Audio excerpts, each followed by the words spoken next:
Hi ಎಲ್ರಿಗೂ ನಮಸ್ಕಾರ. Welcome back to my YouTube channel Savinenapu. ನಾನು ನಿಮ್ಮ ಲತಾ. ನಿಮ್ಮೆಲ್ಲರ ಸಪೋರ್ಟಿಂದ ನನ್ನ ಚಾನಲ್ ಗ್ರೋ ಆಗಬೇಕು ಇನ್ನೂ ಹೆಚ್ಚಾಗಿ. ಅದಕ್ಕೆ ಹೆಚ್ಚೆಚ್ಚು ಸಪೋರ್ಟ್ ಮಾಡಿ ಪ್ಲೀಸ್. ನಿಮ್ಮೆಲ್ಲರ ಸಪೋರ್ಟ್ ನಂಗೆ ಬೇಕೇ ಬೇಕು.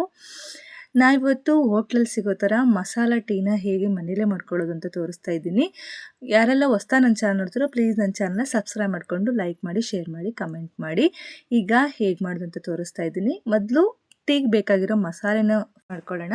ಇಲ್ಲಿ ನಾನು ಒಂದು 20 ಏಲಕ್ಕಿ ತೊಗೊಂಡಿದ್ದೀನಿ, ಒಂದು 2 ಇಂಚು ಚಕ್ಕೆನ ಕಟ್ ಮಾಡಿ ಹಾಕ್ಕೊಂಡಿದ್ದೀನಿ, 1 ಸ್ಪೂನಷ್ಟು ಧನಿಯಾ ಕಾಳು ತೊಗೊಂಡಿದ್ದೀನಿ, 1 ಸ್ಪೂನ್ ಆಗೋವಷ್ಟು ಮೆಣಸಿನ್ಕಾಳು ತೊಗೊಂಡಿದ್ದೀನಿ, ಒಂದು ಅರ್ಧ ಸ್ಪೂನಷ್ಟು ಲವಂಗ ತೊಗೊಂಡಿದ್ದೀನಿ, ಸ್ವಲ್ಪ ತುಳಸಿ ಹೂವು ತೊಗೊಂಡಿದ್ದೀನಿ, ಮತ್ತು ಒಣ ಶುಂಠಿ ಪುಡಿ ತೊಗೊಂಡಿದ್ದೀನಿ. ಒಣ ಶುಂಠಿ ಇದ್ರೂ ಹಾಕ್ಕೊಳ್ಳಿ.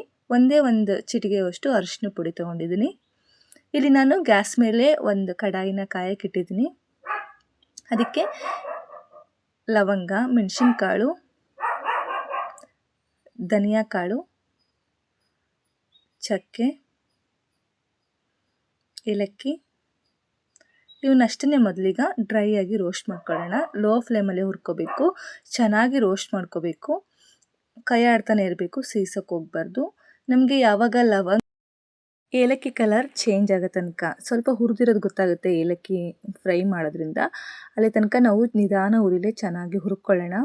ಇದ್ರ ಘಮ ಅಂತೂ ತುಂಬ ಚೆನ್ನಾಗಿ ಬರ್ತಿರುತ್ತೆ, ಮನೆ ತುಂಬ ಒಳ್ಳೆ ಘಮ ಬಿಡ್ತಾ ಇರುತ್ತೆ. ನೋಡಿ, ಈಗ ಇದು ಫ್ರೈ ಆಗಿದೆ. ಒಂದು 5ರಿಂದ 6 ನಿಮಿಷ ಫ್ರೈ ಮಾಡ್ಕೊಂಡಿದ್ದೀನಿ.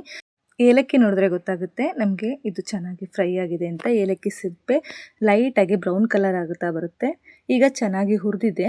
ಈಗ ಇದನ್ನು ನಾವು ಗ್ಯಾಸ್ ಆಫ್ ಮಾಡ್ಕೋಬೇಕು. ಗ್ಯಾಸ್ ಆಫ್ ಮಾಡ್ಕೊಂಡ್ಮೇಲೆ ಒಣ ಶುಂಠಿ ಪುಡಿ ಮತ್ತು ತುಳಸಿ ಎಲೆ, ಅರಿಶಿನ ಪುಡಿ ಸೇರಿಸ್ಕೋಬೇಕು. ನೀವೇನಾದರೂ ಅರಿಶಿನ ಕೊಂಬು ಹಾಕ್ಕೊಳ್ಳೋದಾದರೆ ಒಂದೇ ಒಂದು ಕೊಂಬು ಹಾಕ್ಕೋಬೋದು. ಮತ್ತು ಒಣ ಶುಂಠಿ ಪುಡಿ ಬದಲು ಒಣ ಶುಂಠಿನೂ ಸೇರಿಸ್ಕೋಬೋದು. ಒಣ ಶುಂಠಿ ಕೊಂಬು ಹಾಕ್ಕೋತೀವಿ ಅಂದರೆ ಅರಿಶಿನ ಕೊಂಬನ್ನ ಹುರ್ಕೊಳ್ಬೇಕಾದ್ರೆ ಹುರ್ಕೊಳ್ಳಿ. ಇಲ್ಲಿ ನಾನು ಶುಂಠಿ ಬದಲು ಇಲ್ಲಿ ಪುಡಿನೇ ಸೇರಿಸ್ಕೊಳ್ಳೋದ್ರಿಂದ ಗ್ಯಾಸ್ ಆಫ್ ಮಾಡಿಕೊಂಡು ಅದೇ ಬಿಸಿಲೇ ಸ್ವಲ್ಪ ಬಿಸಿ ಮಾಡ್ಕೊತಾ ಇದ್ದೀನಿ. ಈಗ ಸ್ವಲ್ಪ ಪೂರ್ತಿ ತಣ್ಣಗಾಗಲಿ. ತಣ್ಣಗಾದ್ಮೇಲೆ ಒಂದು ಸಣ್ಣ ಮಿಕ್ಸರ್ ಜಾರ್ಗೆ ಹಾಕ್ಕೊಳ್ಳೋಣ. ಪೂರ್ತಿ ನೈಸಾಗಿ ರುಬ್ಕೊಂಬರೋಣ.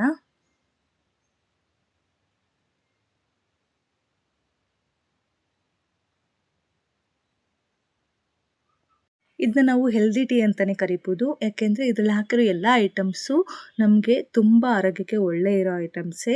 ಅದಕ್ಕೋಸ್ಕರ ಇದು ನಮ್ಮ ಇಮ್ಯುನಿಟಿ ಬೂಸ್ಟ್ ಮಾಡೋ ಐಟಮ್ಸೇ ಹಾಕ್ಕೊಂಡಿರೋದ್ರಿಂದ ನಮಗೆ ಇದು ಹೆಲ್ದಿ ಟೀ ಅಂತಲೇ ಕರಿಬೋದು. ನೋಡಿ, ಚೆನ್ನಾಗಿ ನೈಸಾಗಿ ರುಬ್ಕೊಂಬಂದಿದ್ದೀನಿ. ಈಗ ಟೀ ಮಾಡೋಣ. ನಾನಿಲ್ಲಿ 2 ಗ್ಲಾಸಷ್ಟು ಟೀ ಮಾಡ್ಕೊತಾ ಇದ್ದೀನಿ. 2 ಗ್ಲಾಸ್ ಟೀಗೆ ನಾನಿಲ್ಲಿ 1 ಗ್ಲಾಸ್ ಆಗೋವಷ್ಟು ನೀರು ಸೇರಿಸ್ಕೊತಾ ಇದ್ದೀನಿ. ಇವಾಗ ಟೀ ಗ್ಲಾಸಲ್ಲಿ ನೀರು ಸ್ವಲ್ಪ ಬಿಸಿ ಆಗಲಿ.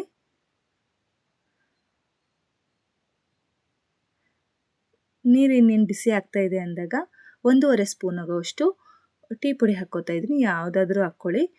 ನಿಮಗೆ ಸ್ವಲ್ಪ ಡಿಕಾಕ್ಷನ್ ಜಾಸ್ತಿ ಬೇಕಂದರೆ ಟೀ ಪುಡಿ ಸ್ವಲ್ಪ ಜಾಸ್ತಿ ಹಾಕ್ಕೊಳ್ಳಿ. ಮೀಡಿಯಮ್ ಆಗಬೇಕು ಅಂದರೆ 1.5 ಸ್ಪೂನ್ ಸಾಕಾಗುತ್ತೆ. ನಿಮ್ಗೆ ಎಷ್ಟು ಬೇಕೋ ಅಷ್ಟು ಹಾಕ್ಕೊಳ್ಳಿ. ಇದನ್ನೇನು ತುಂಬ ಹೊತ್ತು ಕುದಿಸೋದು ಬೇಕಾಗಿಲ್ಲ. 1 ನಿಮಿಷದಿಂದ 1.5 ನಿಮಿಷ ಕುದಿಸಿದ್ರೆ ಸಾಕು. ಇವಾಗ ನಾವು ಇದಕ್ಕೆ ಈಗ ಮಸಾಲ ಪುಡಿ ಮಾಡ್ಕೊಂಬಿದ್ವಲ್ಲ ಅದನ್ನು ಅರ್ಧ ಸ್ಪೂನಷ್ಟು ಹಾಕ್ಕೋಬೇಕು. ಇದು ತುಂಬ ಘಾಟಾಗುತ್ತೆ, ಅದಕ್ಕೆ ಸ್ವಲ್ಪ ಕಡಿಮೆನೇ ಹಾಕ್ಕೊಳ್ಳಿ. ಇದನ್ನು ನಾವು ಟೀ ಪುಡಿಯಲ್ಲೇ ಮಿಕ್ಸ್ ಮಾಡ್ಕೊಂಡು ಹಾಕ್ಕೊಂಡ್ಬಿಟ್ರಂತೂ ನಾವು ಪ್ರತಿ ಸರಿ ಟೀ ಕುಡಿಬೇಕಾದ್ರೂ ನಾವು ಹಾಕ್ಕೊಳ್ಳೋ ಅವಶ್ಯಕತೆನೇ ಇರಲ್ಲ. ನಮಗೆ ಆರಾಮಾಗಿ ಮಸಾಲ ಟೀ ರೆಡಿನೇ ಇರುತ್ತೆ. ಈಗ ಇದಕ್ಕೆ ಬೆಲ್ಲ ಸೇರಿಸ್ಕೊತಿದ್ದೀನಿ. ನಮ್ಮ ರುಚಿಗೆ ಎಷ್ಟು ಬೇಕೋ ಅಷ್ಟು ಬೆಲ್ಲ ಸೇರಿಸ್ಕೋಬೋದು. ನಾನು ಇಲ್ಲಿ ಮಾಡ್ತಿರೋದು ಬೆಲ್ಲದ ಟೀ. ಸಕ್ಕರೆ ಬೇಕಿದ್ರೆ ಈ ಟೈಮಲ್ಲಿ ಸಕ್ಕರೆನೂ ಹಾಕ್ಕೊಳ್ಳಿ. ಬೆಲ್ಲ ಕರಗೋ ತನಕ ಕುದಿಸ್ಕೊಂಡ್ರೆ ಸಾಕು, ತುಂಬ ಕುದಿಸೋದೇನು ಬೇಕಾಗಲ್ಲ. ಬೆಲ್ಲ ಕರಗೋ ತನಕ ಕುದಿಸ್ಕೊಂಡು ಆ ಪಕ್ಕದಲ್ಲೇ ಇನ್ನೊಂದು ಗ್ಯಾಸಲ್ಲಿ ನಾನು ಹಾಲು ಕಾಯಕ್ಕಿಟ್ಟಿದ್ದೆ. ಕಾದಿರೋ ಹಾಲನ್ನೇ ಇದಕ್ಕೆ ಹಾಕ್ಕೋಬೇಕು. ತಣ್ಣಗಿರೋ ಹಾಲು ಹಾಕೋಕ್ಕೆ ಹೋಗ್ಬೇಡಿ, ಬಿಸಿಯಾಗಿರೋ ಹಾಲನ್ನೇ ಹಾಕಬೇಕು. ನಿಮಗೆ ಟೀ ಸ್ವಲ್ಪ ದಪ್ಪ ಬೇಕು ಅಂದರೆ ನೀವು ಸ್ವಲ್ಪ ಹಾಲನ್ನು ಜಾಸ್ತಿ ಹಾಕ್ಕೊಳ್ಳಿ. ಆದರೆ ಮಸಾಲೆ ಟೀ ಸ್ವಲ್ಪ ತೆಳ್ಳಗಿದ್ರೇ ಚೆನ್ನಾಗಿರುತ್ತೆ. ನಾನಿಲ್ಲಿ ಅರ್ಧ ಗ್ಲಾಸ್ ಆಗೋವಷ್ಟು ಹಾಲು ಹಾಕ್ಕೊಂಡಿದ್ದೀನಿ. ಹಾಲಲ್ಲೇ ಮಾತ್ರ ಕಾಸೋಕ್ಕೆ ಹೋಗಬೇಡಿ, ಇದು ಮಸಾಲೆ ಟೀ ಟೇಸ್ಟಿಯಾಗಿರಲ್ಲ. ಅರ್ಧ ನೀರು ಅರ್ಧ ಹಾಲು ಆದ್ರೇ ಚೆನ್ನಾಗಿರುತ್ತೆ. ಈಗ ಅರ್ಧ ಕಪ್ ಆಗೋವಷ್ಟು ಹಾಲನ್ನು ಬಿಸಿ ಇರೋ ಹಾಲನ್ನೇ ಹಾಕ್ಕೊಂಡು ಒಂದು ಉಕ್ಕು ಬರೋ ತನಕ ಕುದಿಸ್ಕೊಂಡ್ರೆ ಸಾಕು. ಈ ಥರ ಮಾಡೋದ್ರಿಂದ ಬೆಲ್ಲದ ಟೀ ಯಾವ ಕಾರಣಕ್ಕೂ ಒಡೆಯೋದಿಲ್ಲ. ನಾವು ತುಂಬ ಹೊತ್ತು ಕುದಿಸಿಬಿಟ್ರೆ ಒಂದೊಂದು ಬೆಲ್ಲದಲ್ಲಿ ಹಾಲು ಒಡೆದೋಗ್ಬಿಡುತ್ತೆ. ಅದಕ್ಕೋಸ್ಕರ ನೋಡಿರಿ, ಇಷ್ಟೇ ಸಾಕು. ಹಾಲು ಹಾಕಿದ್ಮೇಲೆ ಒಂದು ಅರ್ಧ ನಿಮಿಷ ಕುದಿಸ್ಕೊಂಡ್ರೆ ಸಾಕು, ಒಂದು 30 ಸೆಕೆಂಡ್ ಕುದಿಸ್ಕೊಂಡ್ರೆ ಸಾಕಾಗುತ್ತೆ. ಈಗ ನೋಡಿರಿ, ಒಂದೇ ಒಂದು ಉಕ್ಕು ಬರೋ ತನಕ ಕುದಿಸ್ಕೊಂಡು ಗ್ಯಾಸ್ ಆಫ್ ಮಾಡ್ಕೊಂಬಿಡೋಣ. ನಮ್ಮ ಮಸಾಲ ಟೀ ಈಗ ರೆಡಿ ಆಯಿತು. ಇವಾಗ ನಾವೀಗ ಸೋಸ್ಕೊಂಡು ಕುಡಿಯೋದಷ್ಟೇ.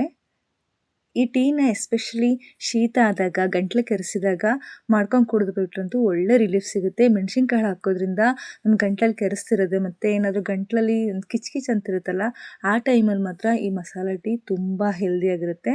ತುಂಬ ಒಂಥರ ರಿಲೀಫ್ ಸಿಗ್ತಿರುತ್ತೆ. ಒಂದ್ಸರಿ ಈ ಥರದ್ದು ಪುಡಿ ಮಾಡಿ ಇಟ್ಕೊಂಡ್ಬಿಟ್ರೆ ನಮ್ಗೆ ಯಾವಾಗ ಬೇಕೋ ಆವಾಗ ಮಾಡ್ಕೋಬೋದು, ಇಲ್ಲ ದಿನಾಲೂ ಮಾಡ್ಕೊಂಡು ಕುಡಿಬೋದು. ನೋಡಿದ್ರಲ್ಲ ಎಷ್ಟು ಈಸಿಯಾಗಿ ಮಸಾಲ ಟೀನ ಹೇಗೆ ಪ್ರಿಪೇರ್ ಮಾಡೋದು ಅಂತ. ಇಷ್ಟ ಆದರೆ ಒಂದು ಸ್ವಲ್ಪನಾದರೂ ಇಷ್ಟ ಆದರೆ ಒಂದು ಲೈಕ್ ಮಾಡಿ, ಶೇರ್ ಮಾಡಿ, ಕಮೆಂಟ್ ಮಾಡಿ. ನನ್ನ ಚಾನಲ್ ಗ್ರೋ ಆಗೋಕ್ಕೆ ನೀವು ಹೆಲ್ಪ್ ಮಾಡಲೇಬೇಕು. Thank you.